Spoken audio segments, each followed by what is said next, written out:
आगे देखते हैं, आगे क्या कहते हैं जयशंकर प्रसाद। थोड़ा दुख का माहौल आ गया। जयशंकर प्रसाद बात करते करते क्या कह रहे हैं कविता में, मिला कहाँ वह सुख जिसका मैं स्वप्न देख कर जाग गया, आलिंगन में आते आते मुस्का कर वो भाज गया। क्या कह रहे हैं देखो, मिला कहाँ वह सुख जिसका मैं स्वप्न देख कर जाग गया। जयशंकर प्रसाद ने एक स्वप्न देखा था, ख्वाब देखा था। सभी देखते हैं खुली आंखों से सपना, सभी देखते हैं कि मेरी शादी हो गई, विवाह हो गया, ये धर्म पत्नी है मेरी, इसके साथ सुखमय जीवन मेरा व्यतीत होगा। लेकिन वो चली गई, विंध्यवासिनी नाम था उनका। दूसरी शादी हुई 19 में, 16 में हुई दूसरी शादी हुई, तो वो कमला देवी जी से हुई, सरस्वती जी से, तो फिर वो भी स्वर्ग सिधार गई। फिर कमला देवी जी से हुई, तो यानी दुख ही दुख देखे जीवन में। तो क्या कह रहा है कि मिला कहाँ वह सुख, मुझे वो सुख कहाँ मिला। मैंने जो सपना देखा था उस सुख का, अपनी पत्नी के साथ सुखमय दाम्पत्य जीवन का जो मैंने सपना देखा था, मिला कहाँ वह सुख, वो मुझे सुख कहाँ मिला, नहीं मिला मेरे को वो सुख नहीं मिला जिसका स्वप्न देखकर मैं जाग गया। जाग गया का मतलब भाई उत्साहित हो गया। मेरी जिंदगी में वो थी, सब कुछ अच्छा था, ईश्वर की कृपा से अच्छा परिवार सब कुछ था, तो वो मेरी जिंदगी में थी, तो मैं उत्साहित हो गया था कि अरे वाह, सचेत एक प्रकार से मेरे अंदर उत्साह आ गया था, जोश आ गया था कि अरे वाह मेरा जीवन, और कितनी अच्छी मेरी धर्मपत्नी। और इस प्रकार तो क्या कह रहा है कि मिला कहाँ वह सुख जिसका मैं स्वप्न देखकर जाग गया, जिसका मैंने सपना देखा और सपना देखकर मैं जाग गया। कवि कहते हैं कि जिस सुख का मैंने सपना देखा, सपना देखकर मैं जाग गया, जागरूक हो गया, उत्साहित हो गया, आनंदित हो गया, प्रसन्नचित हो गया, खुश हो गया। ये अर्थ है जागने के। आप यहाँ एक शब्द याद करना चाहें तो खुश हो गया, प्रसन्न हो गया। मिला कहाँ वह सुख जिसका स्वप्न देखकर मैं खुश होया, जिसका सपना देखकर मैं अत्यंत खुश हो गया था, वो सपना मेरे को मिला नहीं। क्या हुआ देखो इसके साथ, आलिंगन में आते आते, बस वो सपना मेरे आलिंगन में, यानी थोड़ा सा ही तो रहा। 1909 में शादी हुई, 16 में वो चल बसी, तो थोड़े ही दिन का साथ रहा इनका। तो क्या कह रहा है, आलिंगन में आते आते, मेरे बाहों में आते आते वो जो सपना था ना, वो मुस्काकर भाग गया कि भाई मैं जा रहा हूँ, मुस्काकर भाग गया, चला गया। आलिंगन में आते आते मुस्काकर, तो यहाँ अपनी जो पत्नी बोल दो या प्रेयसी बोल दो, अब पत्नी भी प्रेयसी हो सकती है, ये भी ध्यान रखना। कहीं आप सोचते हो कि बिना शादीशुदा की लड़की होती है वही प्रेयसी होती है, जिससे हम शादी नहीं करते वही प्रेमिका कहलाती है। पत्नी भी प्रेमिका हो सकती है, शर्त ये है कि पति जो है उसको प्यार करे उस नज़र से।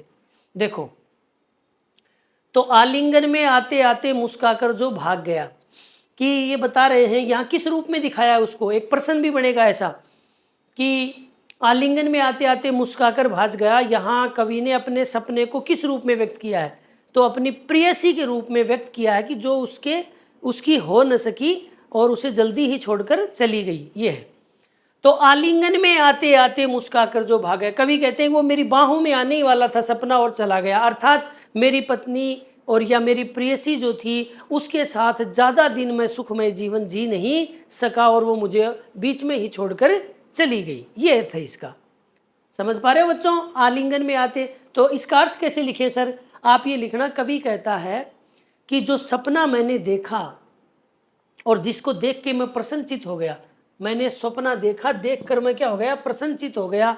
मिला कहाँ वह सुख, वो लेकिन मैं जिस सपने को देखकर अत्यंत खुश हुआ, वो जो सुख है वो मुझको मिला नहीं। वो सुख क्या हुआ, आलिंगन में आते आते मुस्का, वो खुशियां मेरी होने ही वाली थी, मैं उनके साथ सुखमय जीवन जीने ही वाला था, कि वो मेरी धर्म प्रेयसी जो है मुझे छोड़कर संसार से चली गई। ये अर्थ है इसका। अब देखो, ये जो पंक्ति है अत्यंत महत्वपूर्ण है परीक्षा की दृष्टि से, क्योंकि ये बहुत कठिन मानी जाती है, इसका अर्थ भी नहीं कर पाते बच्चे ज्यादातर। इसको समझना है पहले, यहां किसका वर्णन कर रहा है वो, यहां अपनी प्रेयसी का वर्णन वो कर रहा है, अपनी प्रेमिका का वर्णन वो कर रहा है। कौन? जयशंकर प्रसाद। उसके जो गाल थे,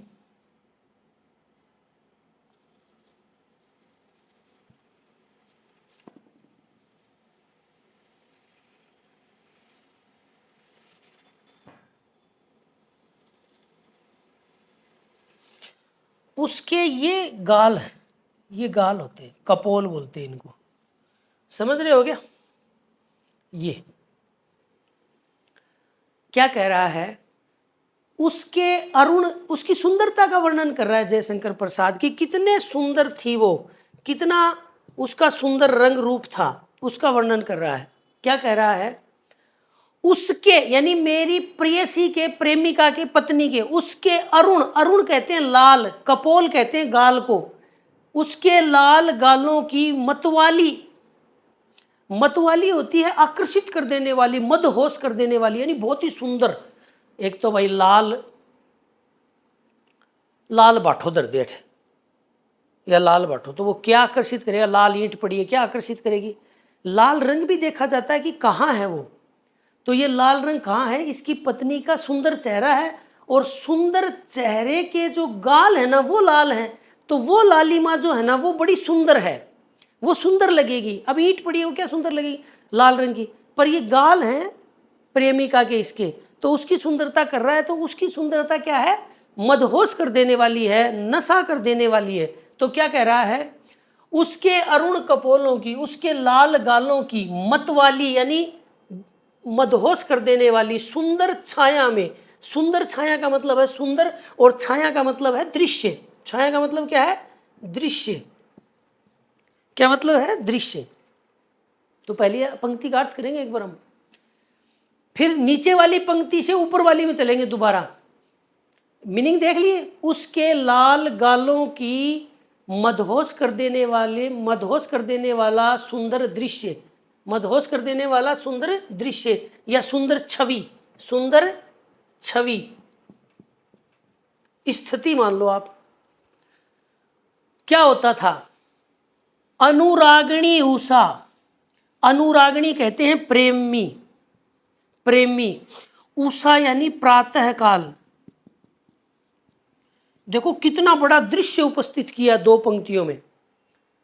उसके लाल गालों की मदहोश कर देने वाली सुंदर छवि से क्या होता था, देखो उससे क्या होता था कि अनुरागिणी उषा, सुबह, अनुरागिणी यानी प्रेमी, सुबह, प्रेमी क्यों कहा है सर, क्योंकि सुबह जब होती है तो सभी को अच्छी लगती है इसलिए। तो प्रेमी सुबह लेती थी यानी लेके जाती थी क्या, निज सुहाग, अपना सिंदूर, समझना, अपना सिंदूर, सिंदूर अपना सुहाग यानी सिंदूर, अपना सुहाग लेके जाती थी मधुमाया में। मधुमाया किसको कहते हैं, प्रातः काल को, प्रातः काल। अब देखो मैं आपको सेट करके बताता हूं, अनुरागिणी उषा यानी प्रातः काल, इसको है प्रातः काल रूपी नारी, स्त्री, प्रातः काल रूपी स्त्री यानी प्रेम से भरी हुई, प्रेमी यानी प्रेम से भरी हुई। क्या लिखोगे, प्रेम से भरी हुई, ये लगाएंगे अनुरागिणी, प्रेम से भरी हुई। उषा का अर्थ प्रातःकाल होता है, ये चीज आपको जोड़नी, रूपी स्त्री, प्रातःकाल रूपी स्त्री, सुबह या भोर में। क्या लिख दोगे, क्योंकि दो बार प्रातःकाल की आवृत्ति होगी ना, तो सौंदर्य खत्म हो जाएगा लिखने का आपका, गद्य का भी, गद्य में भी इन चीजों का ध्यान रखना चाहिए।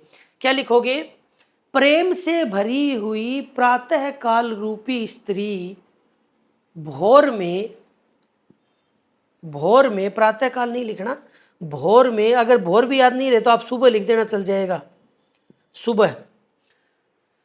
प्रेम से भरी प्रातः काल रूपी नारी या स्त्री मधुमाया में यानी भोर में, सुबह में, निज सुहाग अपना सिंदूर लेती थी, लेकर आती थी। नहीं समझे हो अभी आप, यानी ये यूं कह रहा है कि जो सुबह होती है ना, पहले सिचुएशन समझो। देखो बेटा, जब सुबह प्रातः काल होती है ना, बहुत सुबह, जब आप पता नहीं उठ भी जाते होंगे, पढ़ने वाले बच्चे हैं, लेकिन होती है ना, तो आसमान क्या है कि सूरज जब उगता है ना, तो वो लाल रंग का होता है उगते समय, तो उसकी लालिमा आकाश में फैल जाती है, यानी आकाश भी क्या हो जाता है, लाल। आकाश भी क्या हो जाता है, लाल हो जाता है। तो जब सुबह होती है, तो आकाश क्या हो जाता है, लाल। तो वो सुबह का क्या है, मांग का सिंदूर है वो। भाई सुबह हो गई तो पूरे आसमान में हो गई, सुबह तो हो गई ना। अब सूरज जहाँ उग रहा है वहाँ क्या है, लाल रंग है। जहाँ से वो ऐसे उग रहा है थोड़ा सा, तो आसमान में क्या है, लाल रंग है। तो वो क्या है, उस इतना बड़ा आकाश की जो सुबह है उसका क्या है, सिंदूर है। तो उस आकाश, उस प्रातः काल को इसने क्या बताया, स्त्री, और उसकी मांग में क्या लगा हुआ है, सिंदूर। वो सिंदूर आता कहाँ था, कहाँ से था वो, कौन सी कंपनी से आता था, कि मार्केट से आता था, कहाँ से आता था? तो वो आता था इसके पत्नी के लाल गालों से। नुगा वहां से लेके आती थी ये सुबह भी। इसको,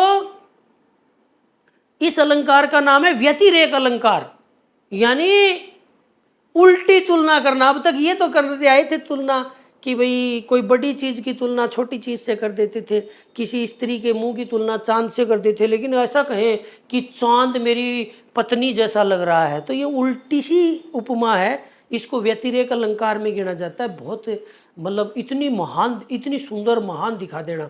तो क्या कह रहे हैं, अब इसको सेट कैसे करें?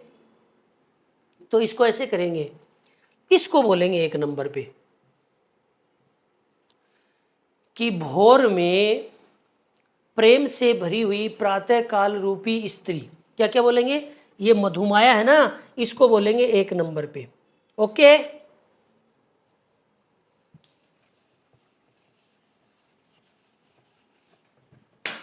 इसको बोलेंगे एक नंबर में कि भोर में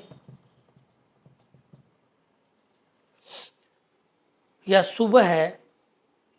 फिर इसको बोलेंगे दो नंबर पे कि सुबह है प्रेम से भरी हुई प्रातः काल रूपी स्त्री, मेरी पत्नी के, या उसके लिख देना, उसके लाल गालों की मदहोश कर देने वाली, लाल गालों की मदहोश कर देने वाली सुंदरता की छवि में अपना सिंदूर लेके आती थी। सर बहुत बड़ो हो गयो, करना ही पड़ोगे, बड़ो हो जाए तो करा की इलाज के।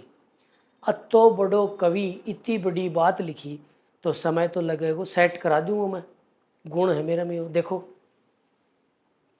पहले एक नंबर पे इसको बोलेंगे कि सुबह है प्रातः काल, भोर में प्रेम से युक्त सुबह रूपी स्त्री, मेरी पत्नी के लाल गालों की सुंदर, मदहोश कर देने वाली सुंदरता से, मदहोश कर देने वाली, ये छाया छुया ना, इसको है ना सुंदरता कर दो, मदहोश कर देने, इस पूरे का अर्थ सुंदरता कर दो, मदहोश कर देने वाली सुंदरता से निज सुहाग अपना सिंदूर लेती थी, यानी लेती थी, लेकर आती थी। अब मैं बोल रहा हूं, देखो आपको याद कराऊंगा कि सुबह है प्रातः काल रूपी स्त्री, मेरी पत्नी के लाल गाल जो हैं, लाल गाल, ये लाल गालों से अपनी मांग का क्या लेके आती थी, सिंदूर लेके आती थी। यानी सुबह का जो लाल रंग होता था ना, वो इसकी पत्नी के गालों से जाता था, वहां से जाता था, तब लाल रंग होता था। एक सुंदरता दिखाने के लिए इतनी बड़ी बात कही है। तो क्या है, दोबारा देखो, दोबारा देखो, इनको सबको मैं मिटाता हूं ताकि आपका कंफ्यूजन दूर हो। सब चीज़ों को मिटाता हूँ। बस कुछ चीज़ें क्या है, भाव करते हैं ना, तो कुछ चीज़ें हमें खा जानी होती हैं। खा जानी होती है मतलब उनको हटा देनी होती है। देखो किसको बोलोगे, पहले इसको, कि भोर में प्रेम से भरी हुई प्रातः काल रूपी स्त्री, मेरी पत्नी के लाल गालों की सुंदरता से, लाल गालों की सुंदरता से या सुंदर छवि से मेरी पत्नी के लाल गालों की सुंदर छवि, मदहोश कर देने वाली सुंदर छवि से निज सुहाग, अपना सुहाग, या सिंदूर, अपना सुहाग लेकर आती थी, यानी सिंदूर लेकर आती थी। कौन आती थी? प्रश्न बना दूं मैं ताकि आपकी समझ में आ जाए। भाई प्रातः काल को क्या बताया है? क्या बताया है? स्त्री बताया। क्या बताया है? स्त्री। कैसी स्त्री? प्रेम से भरी हुई। प्रातःकाल को स्त्री बताया। अच्छा, और वो कहाँ से लाके आती थी सिंदूर? मांग भरने के लिए। अपनी मांग औरतें लगाती ना, मांग भरने के सिंदूर कहाँ? इसकी पत्नी के लाल गालों से लेके आती थी, वो मदहोश कर देने वाला सिंदूर। ये इसका क्या हुआ? अर्थ हुआ। अब एक बार मैं अंतिम में फिर से बता देता हूँ। देखो कि भोर में प्रेम से भरी प्रातःकाल रूपी स्त्री मेरी पत्नी के लाल गालों की मदहोश कर देने वाली सुंदर छवि से अपनी सिंदूर लेकर आती थी। ओके, तो ये हुआ अपना जयशंकर जी प्रसाद का 4 पंक्तियां।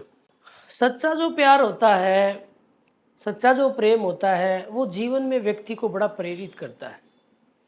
कुछ वैसी ही भावनाएं यहाँ भी है जयशंकर प्रसाद जी की। बहुत ही सुंदर उदाहरण के साथ बताया उन्होंने। देखो, उसकी स्मृति पाथे बनी है।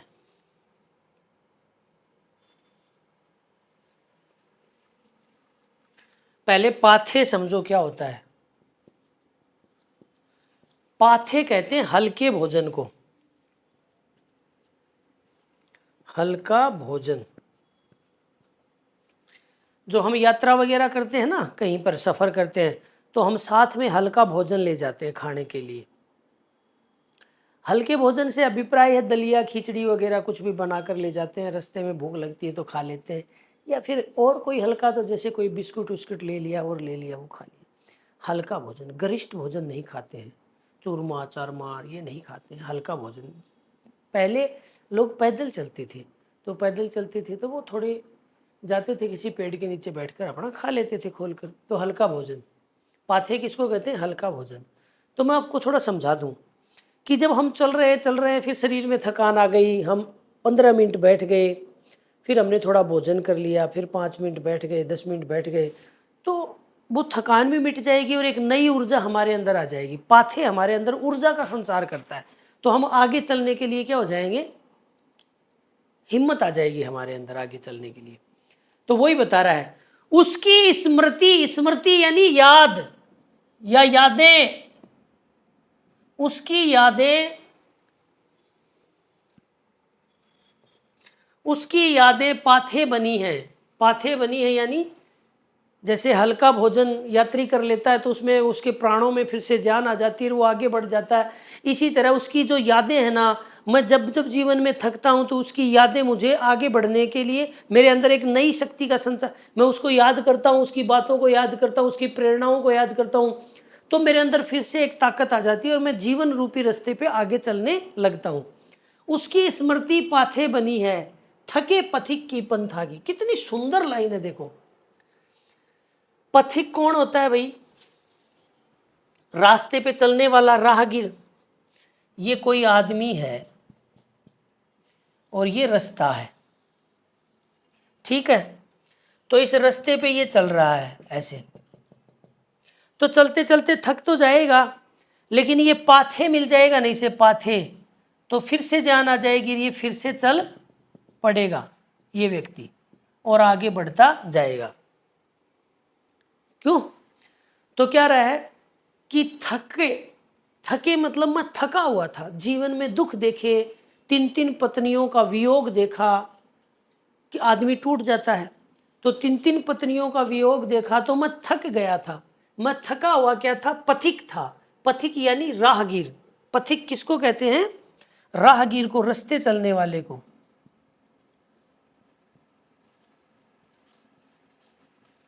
जिसको राही भी बोलते हैं।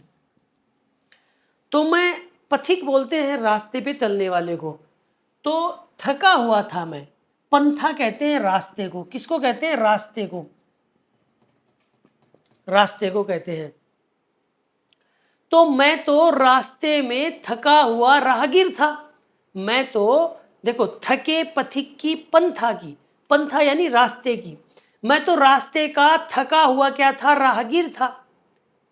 यानी जीवन में इतने दुख आए तो मैं तो थक चुका था उन दुखों से, लेकिन फिर उसकी याद आ गई, और उसकी याद आने से फिर से मेरे अंदर क्या आ गई, शक्ति आ गई, आगे बढ़ने का जोश और उत्साह आ गया। तो क्या है, उसकी स्मृति पाथे बनी है थके पथिक की पंथा की। बहुत सुंदर अर्थ होगा इसका, देखना। मैं तो रास्ते का थका हुआ राहगीर था, लेकिन उसकी जो यादें हैं वो मेरे जीवन में पाथे बन गई हैं। अर्थात जिस प्रकार पाथे लेने से राहगीर के कदमों में जान आ जाती है, उसमें प्राण और सजगता आ जाती है, उसी तरह उसकी याद आने से मुझे भी जीवन में प्राण आ गए हैं, और मैं फिर से ताज़ा होकर दोबारा जीवन रूपी रास्ते पर चल पड़ा हूँ। मैंने बड़ी बात बोल दी है, लंबी चौड़ी बात बोल दी है। बच्चों, आपको समझ में नहीं आई तो मैं एक बार देखो सरल अर्थ में आपको बताता हूँ कि मैं तो रास्ता, पंथा यानी रास्ता, रास्ते का थका हुआ, पथिक यानी राहगीर था। मैं तो रास्ते का थका हुआ राहगीर था, यानी पूरा थक चुका था दुखों से।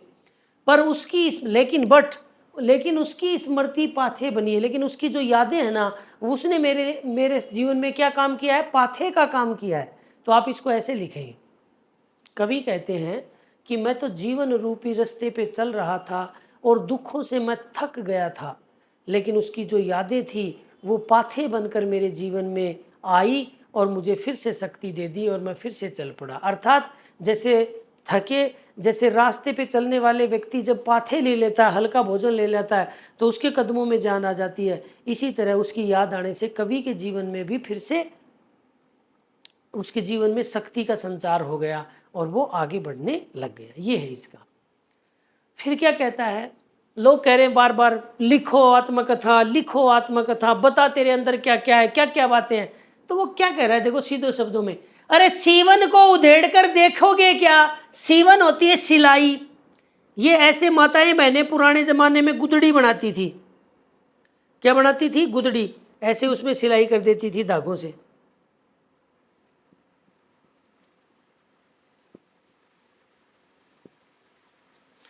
तो इस गुदड़ी में देती क्या थी, ऊपर से तो कवर चढ़ाती थी, अंदर क्या दे दिया, छोटे बच्चों की नेकर दे दी, बुरशट दे दी, फिराक दे दी, कुछ भी दे दी।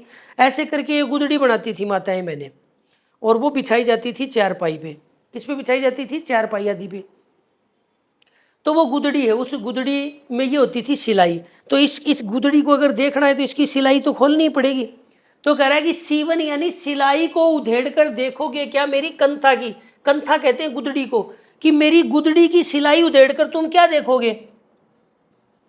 वही उसमें नेकर, फिराक, फटा हुआ तौलिया, वही मिलेंगे और क्या मिलेंगे। अर्थात सबके जीवन वाली सी कहानी, मेरे जीवन में कोई विशेष बात नहीं है। तो क्या है, सीवन को उधेड़ कर देखोगे क्या मेरी कंथा की। कवि कहता है कि मेरे जीवन रूपी गुदड़ी को उधेड़ कर तुम उसमें क्या देखोगे, कुछ भी तुम्हें उसमें मिलेगा नहीं। वही सामान्य जो तुम्हारे जीवन की बातें हैं वैसी मेरे जीवन में बातें मिलेगी।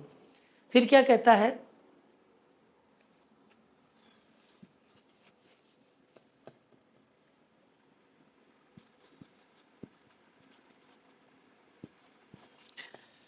फिर क्या कहता है,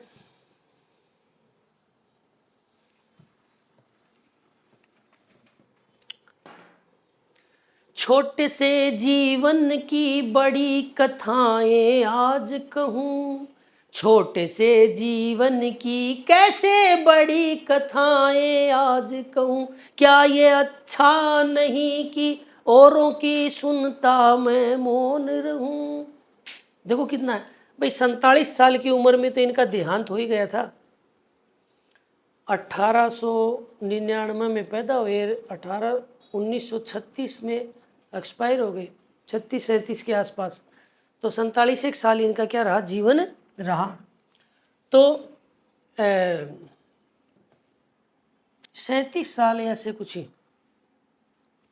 पूरा एक बार राउंड फिगर में नहीं है तो वो देख लेंगे। तो क्या कह रहा है, पर 47 एक साल का इसका जीवन रहा।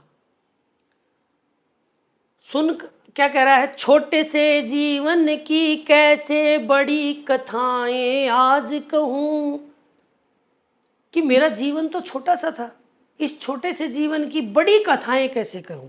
तो इसके दो दो अर्थ देखो, इसके देखने को मिलते हैं, दो भाव यहाँ देखने को मिलते हैं। पहला भाव तो क्या है, छोटे से जीवन की कैसे बड़ी कथाएं आज। एक तो ये अपने आप को साधारण मानता है कि मेरा सामान्य प्राणी हूँ और मेरा सामान्य से जीवन है, तो इसमें कोई बड़ी उपलब्धि मैंने हासिल ही नहीं की, तो उसकी बड़ी कथाएं कैसे आपको कहूँ। लेकिन ये बात ऊपर आ चुकी है, इसलिए हम इस बात पे ज़्यादा जोर न देकर दूसरी बात पे जोर देंगे। क्या? छोटे से जीवन की कैसी बड़ी कथाएं आज कि मेरा जीवन तो छोटा सा जीवन रहा, और इस छोटे जीवन में क्या रहा, बड़ी बड़ी कहानियां घटित हो गई। 3-3 शादियां की, वो तीनों पत्नियां चलती रही, कितना बड़ा दुख हुआ, उनके बाल बच्चे भी हो गए, कैसे कैसे उनको पाला होगा। तो छोटे से जीवन की कैसे बड़ी कथाएं आज कहूँ। ये मेरा जो जीवन है, ये छोटा सा जीवन है, इसकी बड़ी बड़ी कहानियां इसमें घटित हो गई, बड़ी बड़ी बातें इसमें घटित हो गई, उसको आपको कैसे बताऊं। तो इसको आप 2 संदर्भों में व्यक्त करना, जैसे मैं बता रहा हूँ वैसे ही लिखना। कवि यहाँ कहता है कि मेरा सामान्य सा जीवन रहा यूं तो उसमें कोई बड़ी उपलब्धि मैंने हासिल नहीं की।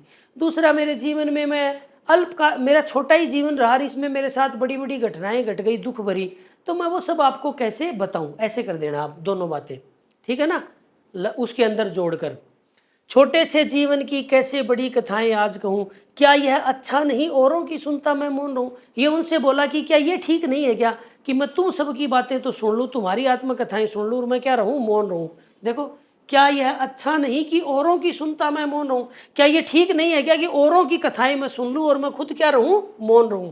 एक बार दोबारा देखो बेटा, इसमें कंफ्यूजन में मत आना आप। अब सीधी अर्थ यही कर देना जो मैं आपको बता रहा हूँ। छोटे से जीवन की बड़ी कथाएं ऐसे आज कहूँ, कैसे आज कहूँ, आप सीधा बता देना इसका सीधा अर्थ। कवि कहता है कि मेरा जीवन बड़ा छोटा रहा, लेकिन इसमें बड़ी दुखद घटनाएं बड़ी बड़ी दुखद घटनाएं मेरे साथ हुई, तो वो मैं आपको क्या बताऊं, अब कैसे बताऊं। क्या यह अच्छा नहीं कि औरों की सुनता मैं मौन रहूं। मैं बड़ा दुखी आदमी हूं अंदर से, तो क्या ये ठीक नहीं औरों की सुनता मैं मौन रहूं।